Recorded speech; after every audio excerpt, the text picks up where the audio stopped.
Alright, so hey guys, me again, you know who I am. And today I'm here to show you my Nekros build. This is what I use to power level weapons. And basically, if I want to level something on Huracan, which is where I go to power level things, this is what I use. Alright, so right now, I've got one form on Nekros, and that's all the form I need, because I can use Steel Charge, which gives me a lot of capacity. Damn near 80 capacity, but there's nothing in the game that gives you 80 capacity. I wish there was. I have duration here, so my shadows don't decay nearly as fast. So basically what this build revolves around is me using Desecrate behind my shadows, and my shadows essentially do all the work. And all I have to do is kill heavy units. That's all I have to do. So Despoil, so that way Desecrate drains health instead of energy, so I can use my energy to heal my shadows. Fleeing max efficiency, so that way Despoil only drains 3 health per loot.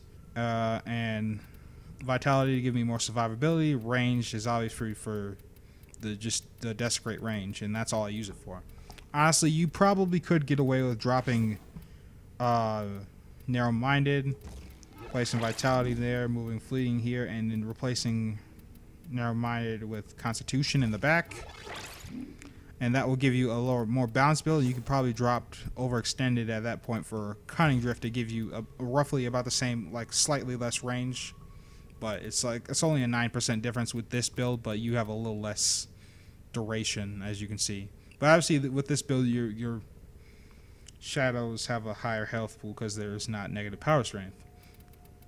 But that's okay because they don't decay nearly as fast with my other build. So I'm gonna go back here, and that's what I use for Nekros. Alright, so for my Sanctity Tigress, just 2 4 damage build with all the with reload speed, because I really don't like how often you have to reload this gun.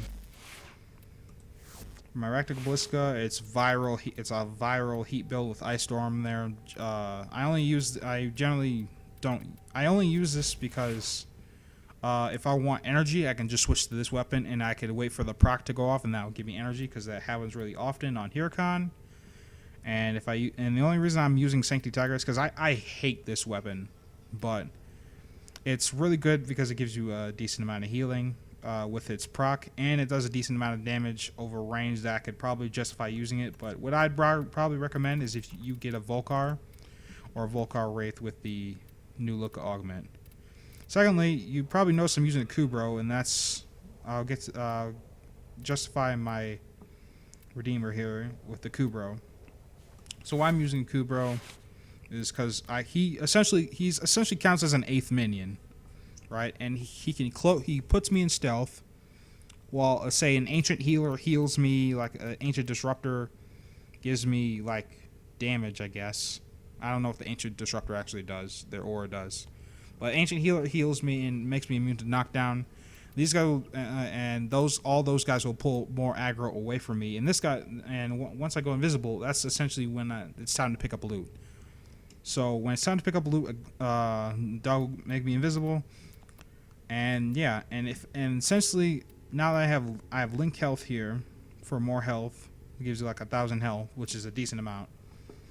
And Pack Leader, so that way with Pack Leader I can heal it with melee attacks, and since I have the Redeemer, I can do that from range, so I don't have to move from my spot, which is why I recommend the Volcar over the Sanctity Tigress, because there's more range, and I can heal you. But say if you don't have a Sanctity Tigress, you could get away with Cyno Simulor, which only goes for like 30 platinum on trade chat. You could go with a Vacor Heck here, or Sobek with the Shattered Justice mod to heal you. Cyno Simulator will give you energy for its proc, and it does a lot of damage, so that's really good. And but the only reason I don't use this with Nekros is it gets rid of corpses, and that's what you don't want if you're also desecrating.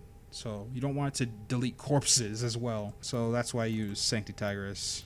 But if you want to use this, or you can use the Tonkor. If you're going to use like something that isn't Syndicate related, or it doesn't heal you like the Sanctity Tigress does, what you can do is get yourself a Furus, or if you don't have a Furus, you can get away with a Vacor Heck, and this proc will heal you. But the Furus is really good because it has an augment that gives you lifesteal on hit, on hit. It's just pure lifesteal when you damage something, and its purity effect also heals you and shoots out a corrosive proc, which is really good. And my build for the Fury isn't final because, like I said, you want to go for a full damage build because this is the heal is 20% of your damage, and obviously the damage is gonna fall off the higher and higher level things get, and the higher and higher level things get, the heal will fall off too, which is why I generally think the Sanctuary Tigris is probably enough because it's a consistent heal. I stick with the Ractal Ballista for energy and Redeemer.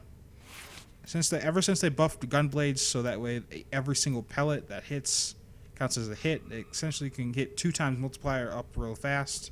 And since this has a really decent status chance for a Gunblade, I'm gonna be using Weaving Wounds.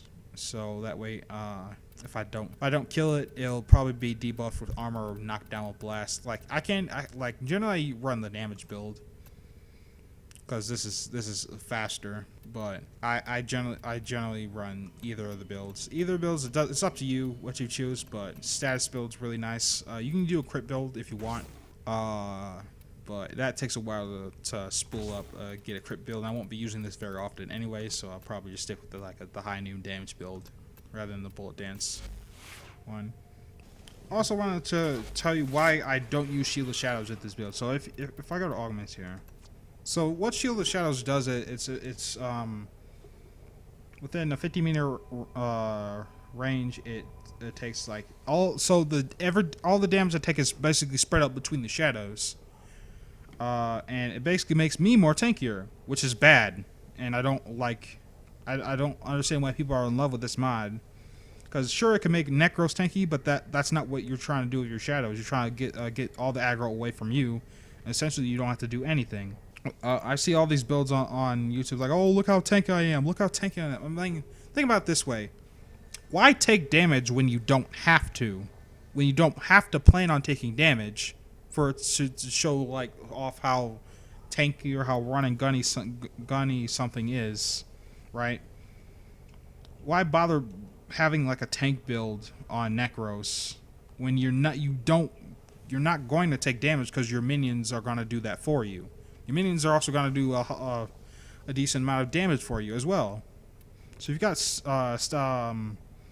your shadows doing stuff for you, why bother? Because this is like, if I put this on my build, this is only going to kill them a lot faster, since they don't have a lot of health because I have low power strength.